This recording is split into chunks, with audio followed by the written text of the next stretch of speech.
มันบ่เหลือความหักให้อายแล้วบ่อายอยากขอหักสองเฮากลับคืนมาถึงสิจบไปแล้วตั้งดนน้องคนดีบ่ฮู้เลยว่าที่ผ่านมาอ้ายนั้นฮักเจ้าสำใดสิเป็นสิตายอ้ายก็ยอม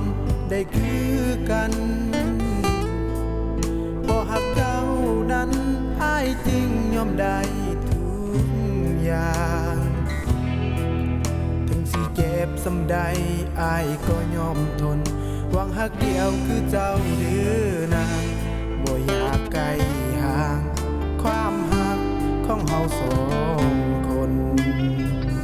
อยู่ต่อได้บ่อ้ายยังทำใจบ่ได้มันไวเกินไปอ้ายยังบ่พร้อมเสียใจอยู่ต่อได้บ่อ้ายขอเป็นเทื่อสุดท้ายอย่าฟ้าวหนีไปให้สวยสมใจก่อนได้บ่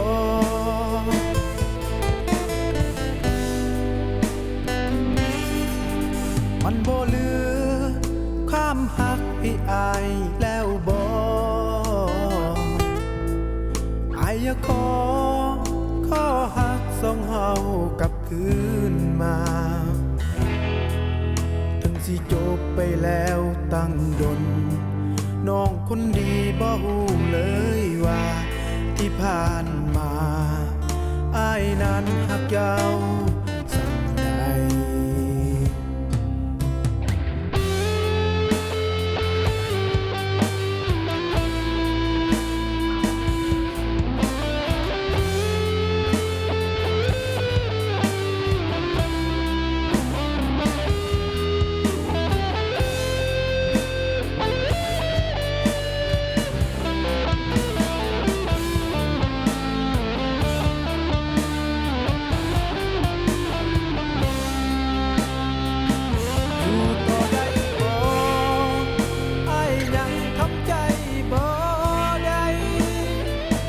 มันไวเกินไปอ้ายยังบ่พร้อมเสียใจอยู่ต่อได้บ่อ้ายขอเป็นเทื่อสุดท้ายอย่าฟ้าวหนีไปให้สวยสมใจก่อนได้บ่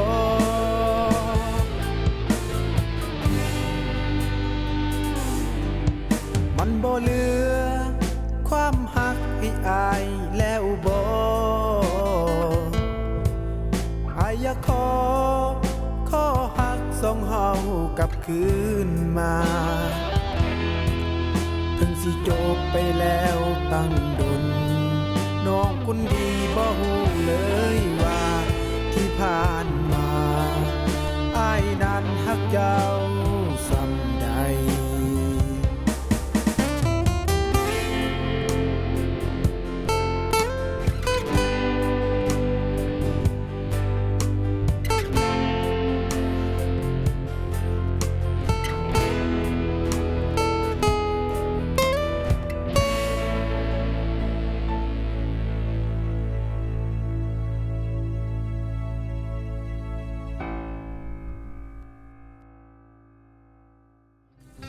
ยู่ต่อได้บ่อ้ายยังทำใจบ่ได้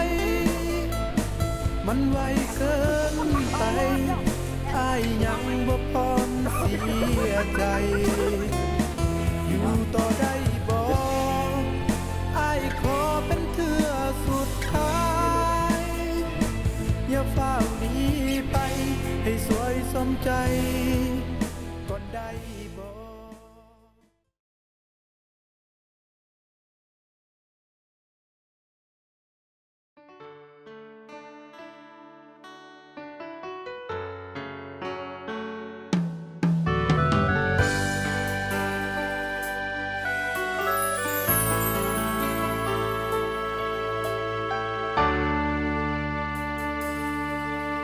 บางครั้งชีวิตวุ่นวายสับสนความทุกข์และความมืดมนบาปบนในชีวิตเฮาแต่มีบางครั้งปัญหาเข้ามาทับถมเส้นทางของเฮามืดมนบ่มีทางจะเดินไปเป็นอย่างนี้มาโดนแต่บ่ฮู้ว่าด้วยเหตุใดบ่มีภัยมาสนใจในชีวิตเฮาพระเจ้าบ่ได้เสยสาพระเจ้าบ่ได้อ่อนแอความจริงที่แท้มันเป็นเพราะบาปของเฮาความบาปให้เฮาเหินห่างจากทางของพระองค์เหตุฉะนั้นเฮาต้องกลับใจพระเจ้าจะให้อภัยแล้วให้เฮามีชีวิตใหม่ในชีวิตพระเจ้าจะทรงอวยพรเป็นความสุขที่ถาวรและมีชีวิตนิรันดร์ด้วยเหตุนั้นพระเจ้าให้อภัยให้เฮามีความสุขข้างใหม่ให้หักใจพระเจ้าอยู่ทุกวัน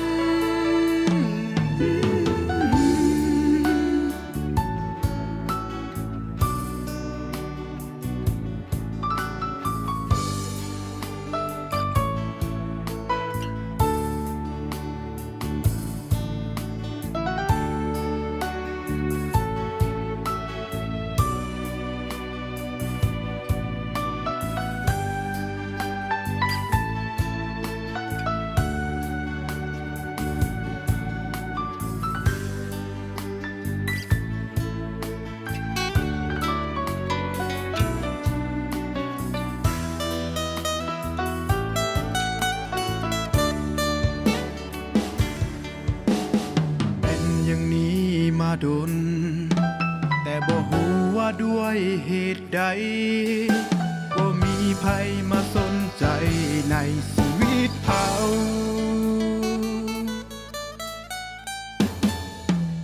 พระเจ้าบ่ได้เสยสาพระเจ้าบ่ได้อ่อนแอ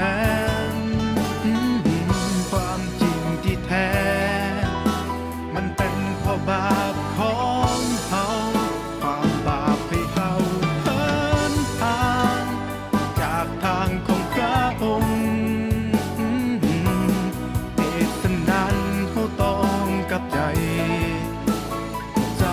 ให้อภัยแล้วให้เฮามีชีวิตใหม่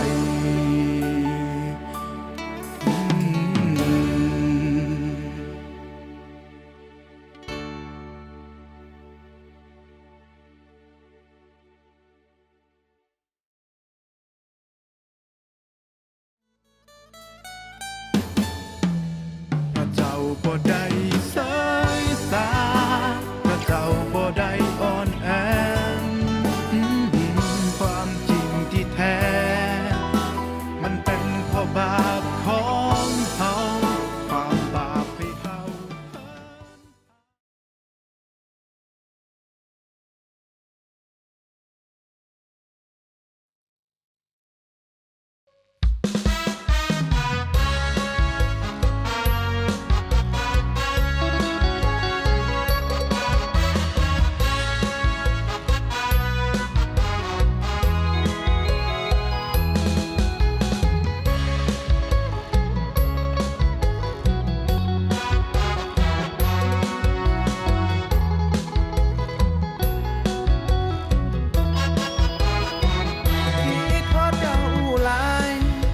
คนใส่สาวงาม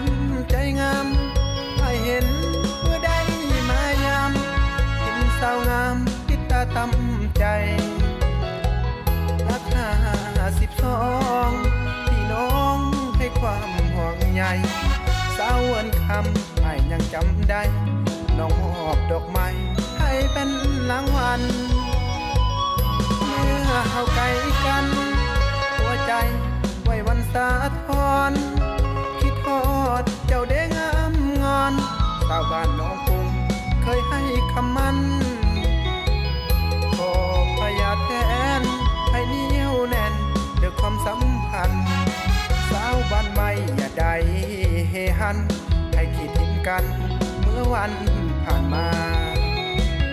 ห่วงน้ำน้องหลักสาวแจ้งสว่างแห่งเมืองโพนโฮงสาวเตาถ่านอย่าได้ลืมลงให้มันคงเด้อคำสัญญาคงหักเจ้าเอ่ยบ่ลืมเลยสาวอีไลนาคานั่งกินข้าวเก่งนออยู่เถียงนาปีหน้าจะมาให้เตรียมใจไว้ไอ้หักคนใจดังสายน้ำฝนหล่นฟังแม่น้ำของไหลลินไหลหลังเหมือนดังความหวังฟังใจโชคดีเด้อล่ะแห่งขวัญตาให้โศกให้ภัยขอให้คนสิ่งสัวหายอย่าเข้ามาไกลพี่น้องบ้านคนใส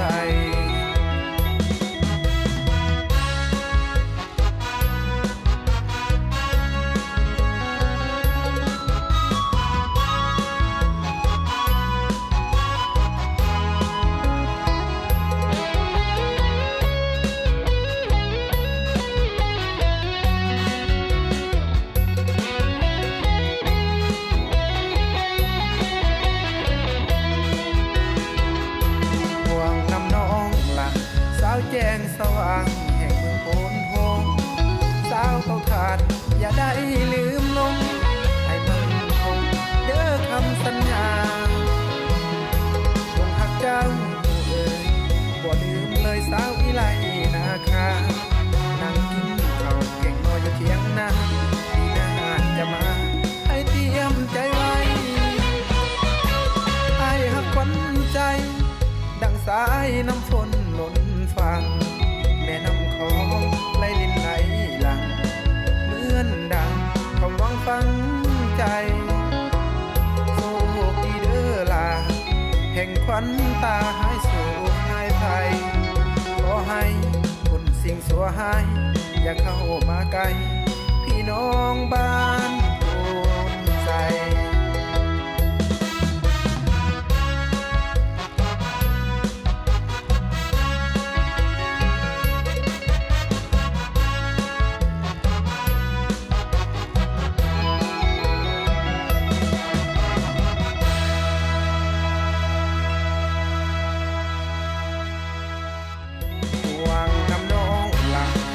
แจ้งสว่างแห่งเมืองโพนโฮงสาวเตาถ่านอย่าได้ลืมลงให้มันคงเด้อคำสัญญาคงหักเจ้าเอ่ยบ่ลืมเลยสาวอีไลนาคานั่งกินข้าวเก่งนออยู่เถียงนา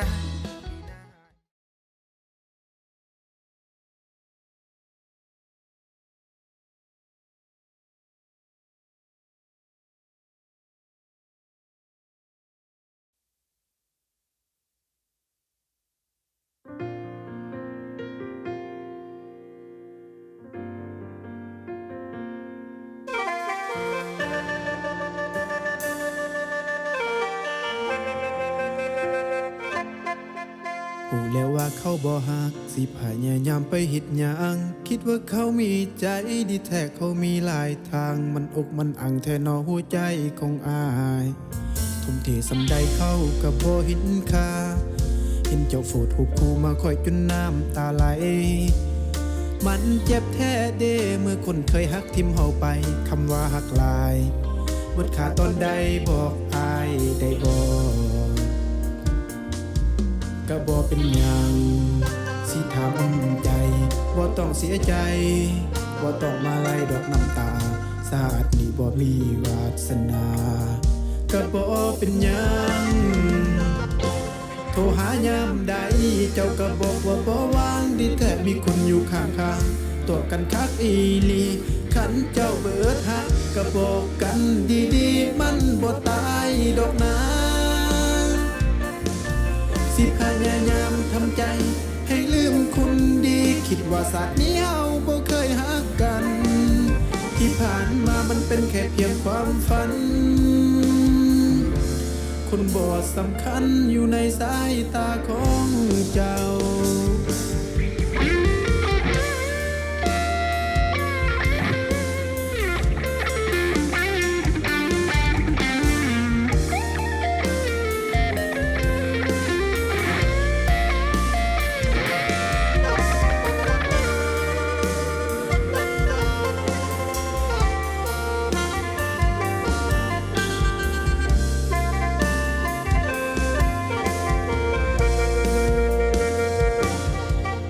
บ่เป็นอย่าง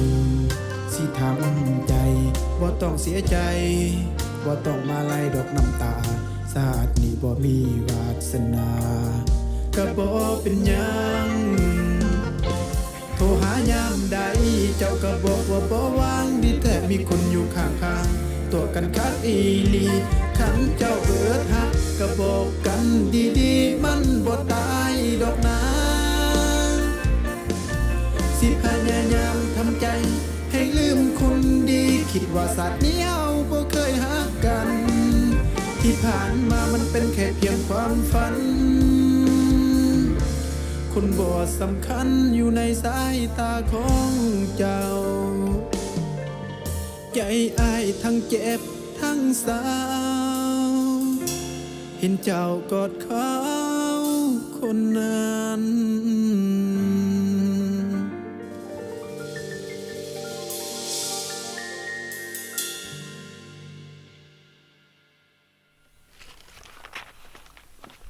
โอ้ยสีดังสุกเศร้าไม่ยั้งอยู่นี่ก็ซ้ำผู้ยิงซื่อๆเกิดปานดอกเห็ดนี่หาไม่ก็ได้ดอกเป็นยิงดอกละลายนี่ลูก ผู้เช้าชิมบ่ให้เซาสิจังได๋ โอ้ยบ่เป็นหยังชิมแล้วนะเอากินขนมนี่ดีกว่าขนมอ่ะ ขนมอีหยังกินแล้วลืมผู้เช้าซั่นบ่ขน โอ ม้ ยลืมหมดนะขนมเองแซ่บก้อนผู้สาวเป็นร้อยเท่านะกิน เป็นว่าเบิ่งซิมเบิ่ง กินไปกินขนมนี่แหละบ่ต้องวุ่นวายดอกน้ำผู้แซ่บผู้สาวมันนะหาไม่ก็ได้ กินเลยเนาะกินเลยเนาะ โทรหายามใดเจ้าก็บอกว่าบ่ว่างดีแต่มีคนอยู่ข้างๆตัวกันคักอีหลีคันเจ้าเบิดฮักก็บอกกันดีๆมันบ่ตายดอกนะสิพยายามทำใจให้ลืมคนดีคิดว่าศาสตร์นี้เฮาบ่เคยฮักกันที่ผ่านมามันเป็นแค่เพียงความฝัน